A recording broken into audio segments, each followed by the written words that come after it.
प्यारे बच्चों नमस्कार। आर्य संस्कृत क्लासेज इस यूट्यूब परिवार में आप सभी का हार्दिक स्वागत है। प्यारे बच्चों, आज हम लोग कक्षा 7 NCERT की पुस्तक रुचिरा द्वितीयो भागा इस पुस्तक के पाठ 7 को पढ़ेंगे, जिसका नाम है त्रिवर्णः ध्वजः अर्थात तिरंगा झंडा। आज की वीडियो में हम सभी इस पाठ के प्रश्नोत्तर को लिखने वाले हैं। तो प्लीज़ बच्चों, नए हैं तो चैनल को सब्सक्राइब करें और वीडियो को लाइक और कमेंट करना ना भूलें। तो आइए प्रश्नोत्तर को प्रारंभ करते हैं। देखिए, आपका पहला प्रश्न है, शुद्ध कथन से समक्षम आम। शुद्ध कथन के सामने आपको आम लिखना है, अशुद्ध कथन से समक्षम ना। जो अशुद्ध कथन है उसके सामने ना लिखना है। तो प्यारे बच्चों, आप सभी जानते हैं आम का क्या अर्थ होता है। आम का अर्थ होता है हाँ, यानी ये कथन सत्य है। और ना का क्या अर्थ होता है, नहीं, यानी ये कथन असत्य है। जिसको आप इंग्लिश में ट्रू और फॉल्स कहते हैं, उसी को इंग्लिश संस्कृत में आम और ना कहते हैं। तो देखिए, प्रथम वाक्य है आपका, अस्माकं राष्ट्रस्य ध्वजे। हमारे राष्ट्रीय झंडे में त्रयः वर्णाः सन्ति। 3 वर्ण हैं। ये कथन सत्य है ना, तो इसके क्या लिखेंगे, आम। अगला वाक्य है, ध्वजे हरित वर्णः शान्तेः प्रतीकः अस्ति। तिरंगे में यानी झंडे में हरा रंग शांति का प्रतीक है। तो शांति का प्रतीक है नहीं, तो क्या लिखेंगे, ना। ध्वजे केसर वर्णः, झंडे में जो केसरिया रंग है, शक्त्यः सूचकः अस्ति, शक्ति का प्रतीक है। तो ये सत्य है, तो क्या लिखेंगे, आम। चक्रे 63 आराह सन्ति, यानी जो झंडे में चक्र है उसमें 30 तीलियां हैं, तो 30 तीलियां नहीं हैं, तो क्या लिखेंगे, ना। उसके बाद अंतिम है, चक्रम प्रगति दूतकम। जो हमारा झंडे में चक्र है वो प्रगति का सूचक है, तो ये सत्य है, तो क्या लिखेंगे, आम। तो इस प्रश्न में आपको आम और न लिखना था। इस तरह से हमारा पहला प्रश्न कंप्लीट हो गया। अब आते हैं प्रश्न नंबर 2 पर। देखिए, यहाँ पे लिखा हुआ है, अधोलिखितेषु पदेषु। यहाँ पे जो पद लिखे गए हैं, प्रयुक्ताम विभक्तिम वचनम च लिखत, यानी यहाँ पे जो पद लिखे गए हैं उसमें विभक्ति कौन सी है, वचन कौन सा है, वो आपको बताना है। आपकी सुविधा के लिए यहाँ पे एक उदाहरण भी दिया गया है। देखिए, त्रयाणाम, अब इसमें षष्ठी विभक्ति है और बहुवचन है। तो इसी तरह से यहाँ पे जो पद लिखे गए हैं इसमें कौन सी विभक्ति है, कौन सा वचन है, यही आपको बताना है। तो देखिए, पहला पद क्या है, समृद्धि। तो इसमें कौन सी विभक्ति है, षष्ठी विभक्ति है। वचन कौन सा है, एक वचन है। वर्णानाम, इसमें षष्ठी विभक्ति है और बहुवचनम, बहुवचन है।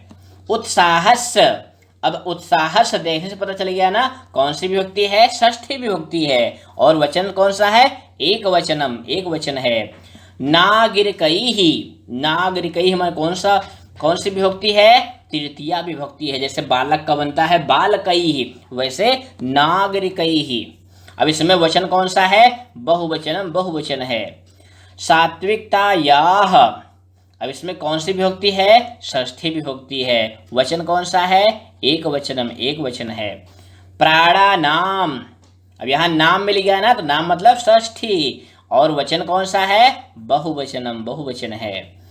अंतिम है इस प्रश्न का, सभायाम। अब सभायाम कौन सी विभक्ति है, जैसे रमा का बनता है रमायाम, तो इसमें सप्तमी विभक्ति है और कौन सा वचन है, एक वचन है।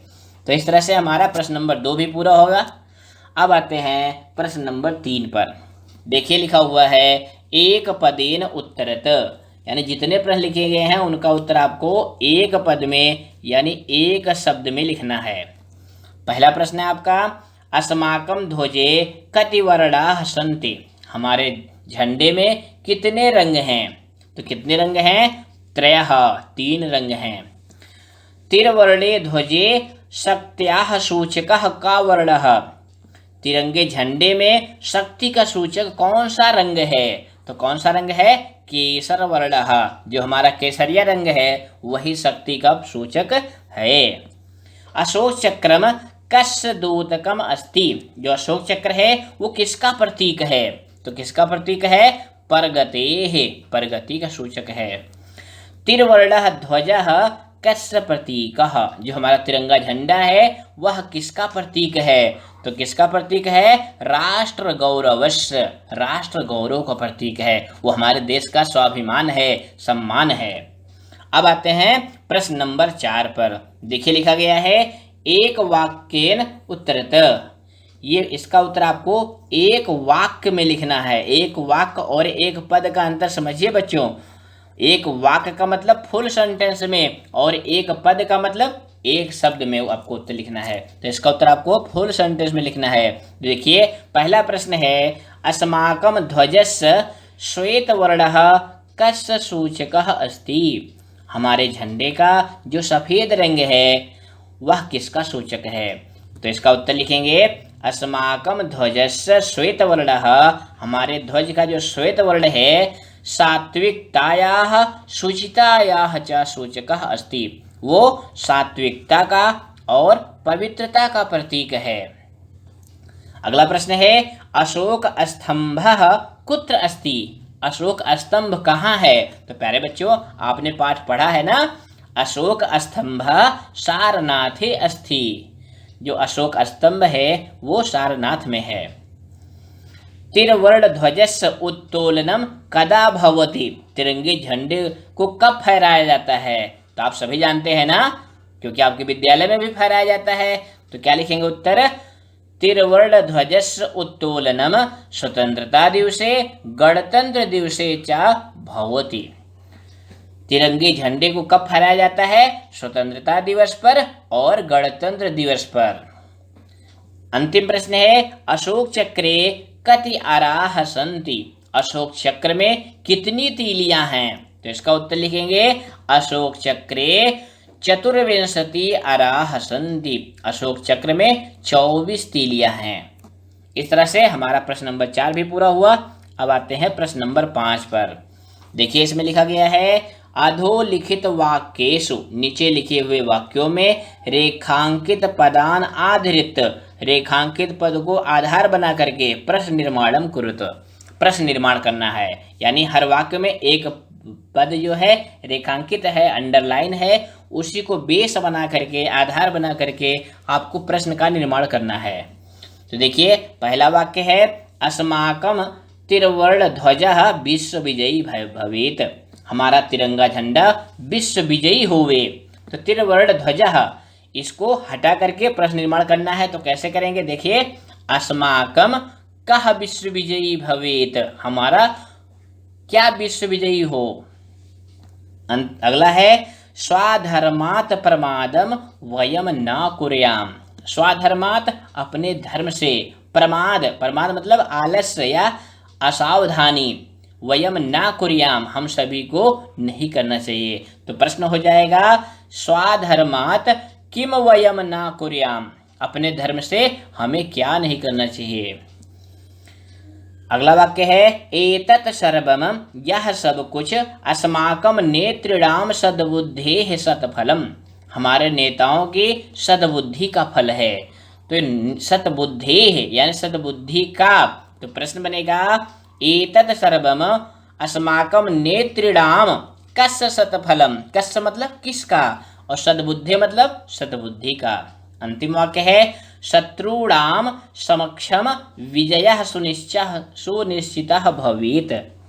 शत्रूणां शत्रुओं के सामने विजय सुनिश्चित होवे।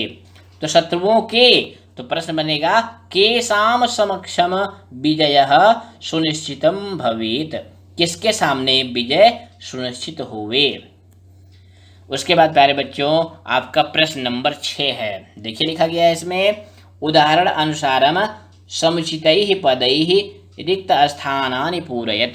इसमें यहाँ पे शब्द दिए गए हैं, यहाँ पे विभक्ति दी गई है, यहाँ पे उसके शब्द रूप दिए गए हैं। तो कुछ जगह रिक्त स्थान है, वहीं पर आपको उचित शब्द रूप भरने हैं। तो यहाँ पे जितने भी शब्द दिए गए हैं, देखिए जितने भी शब्द हैं वो कैसे शब्द हैं? ये प्यारे बच्चों आकारांत शब्द हैं। कैसे शब्द हैं? आकारांत। आकारांत में आपने कौन सा रूप याद किया है? रमा का याद किया होगा, या लता का याद किया होगा, या फिर बालिका का याद किया होगा। तो किसी का भी याद किया होगा, सबके रूप एक जैसे चलते हैं। तो देखिए यहाँ पे आपकी सहायता के लिए एक उदाहरण भी दे रखा है। पट्टिका षष्ठी विभक्ति में क्या बनता है? पट्टिकायाः, पट्टिकयो, पट्टिका नाम। इसी तरह से अग्निशिखा, अब इसका जो है सप्तमी विभक्ति में क्या बनेगा? अग्निशिखायाम। अब द्विवचन में आपको भरना है तो क्या भरेंगे? अग्निशिखयो। और बहुवचन में अग्निशिखासु, क्या भरेंगे? अग्निशिखासु। सभा चतुर्थी विभक्ति एक वचन में क्या भरेंगे? सभायैहि। द्विवचन में सभायाम लिखा हुआ है, बहुवचन हमें भरना है तो क्या भरेंगे? सभाभ्यः। उसके बाद अहिंसा, इसका द्वितीय विभक्ति एक वचन में क्या बनता है? अहिंसाम। द्विवचन और बहुवचन हमें भरना है तो द्विवचन में लिखेंगे अहिंसे और बहुवचन में लिखेंगे अहिंसाः। इसी तरह से सफलता, पंचमी विभक्ति में क्या बनेगा? सफलतायाः। द्विवचन में सफलताभ्याम, ये यहाँ पे लिखा हुआ है और बहुवचन में आपको लिखना है तो क्या लिखेंगे? सफलताभ्यः।